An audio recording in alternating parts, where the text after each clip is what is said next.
Hello everyone, my name is Julian, but you might know me as Jules.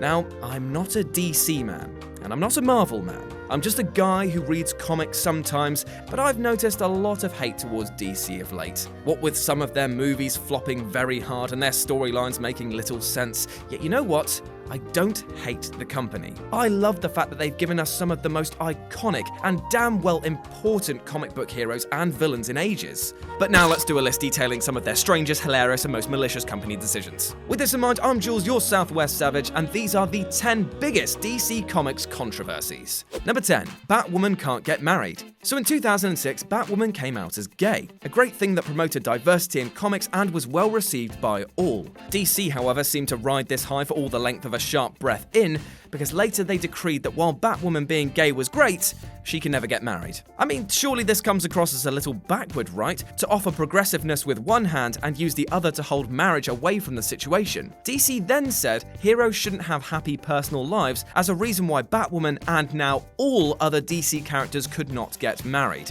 Which is kind of weird because then they said the decision was to keep the focus on the action and not the nuptials, but surely that means that no super should have any relationships at all. Number 9. Firing and rehiring everyone. Since 2009, there are nearly 40 examples of writers, artists, and the like being fired from books, leaving due to behind-the-scenes issues or having their series cancelled without even a warning. It started with writer Nick Spencer being fired before his first issue of Supergirl even came out and went downhill from there. Iconic writer/artist George Perez left due to editorial interference, iZombie scribe Chris Robertson departed due to the company being unethical, Gail Simon was fired and then rehired on Batwoman when fans kicked off, and Superman Family Adventures creators Art Baltazar and Franco found out their comic book was cancelled when they saw in solicits that said issue 12 was the finale. Number 8. Starfire's reboot. Before the New 52 hard reset of the DC universe, Starfire was one of its strongest female characters. A longtime member of the Teen Titans, a hero on Earth, and she also had a wicked set of powers. In the New 52 though, Starfire is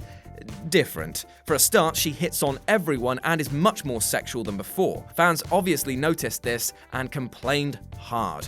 And it was even cemented further when Catwoman received the same treatment. Number 7. Hiring Orson Scott Card. So just to quickly go back to the whole gay marriage thing, another reason that people didn't believe DC's statement about not having anyone getting married in the future was because at the time they hired high-profile writer Orson Scott Card, who actively campaigns to ban gay marriage in real life. A lot of fans threatened to boycott any work made by the outspoken writer, and when Chris Sprouse left the company as a result, it was clear how much he ticked people off. DC went on to say that the views expressed by Orson Scott Card were not theirs, and then they harped on about free speech, but you know what? The damage was definitely done. Number 6. The death and return of Superman. When DC announced that they were going to kill off their most beloved and iconic hero in the Death of Superman series, many thought it was just a big PR stunt. It was such a controversial move to end the line of a pop culture icon who pretty much stood for everything American. But then DC seemingly got cold feet and brought him back about 6 months later. This brought about another controversy, as now the fans that screamed out about Superman's death berated DC for not having the balls to keep him down. Number 5. The death and resurrection of Jason Todd. Frank Miller once referred to the killing of Jason Todd as the ugliest and most cynical thing he'd seen in comics.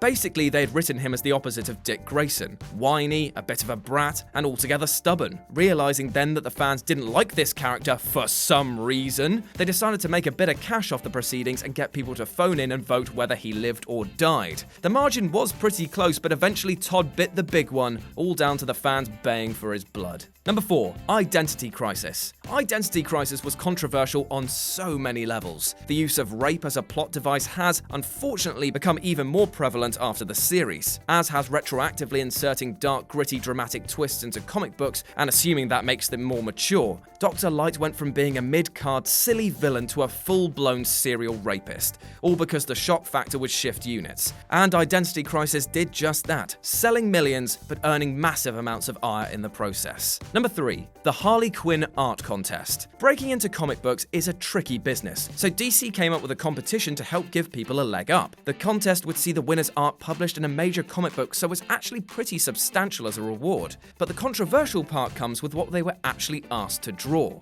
Harley sitting naked in a bathtub with toasters, blow dryers, blenders, appliances all dangling above the bathtub, and she has a cord that will release them all. And she has resigned herself to the moment that is going to happen. But the real issue is this. It's an image of a woman almost taking the piss out of suicide that was requested a week before National Suicide Prevention Week. Smooth, DC. Very smooth. Number 2. Bill Finger, unknown Batman creator. Take a look at any piece of Batman media, be it comic, one of the Arkham games, even the Christopher Nolan films, and in every single case, The Dark Knight is credited as being the sole creation of artist Bob Kane. In reality, nothing could be further from the truth. It was actually writer Bill Finger who came up with the majority of the character's early stories. He also created the Joker and Robin. He invented the Batcave and the Batmobile and pretty much everything else. The reason that Kane gets all the credit, though, is because basically he strong-armed DC into it with a contract that still stands. And number 1, the New 52.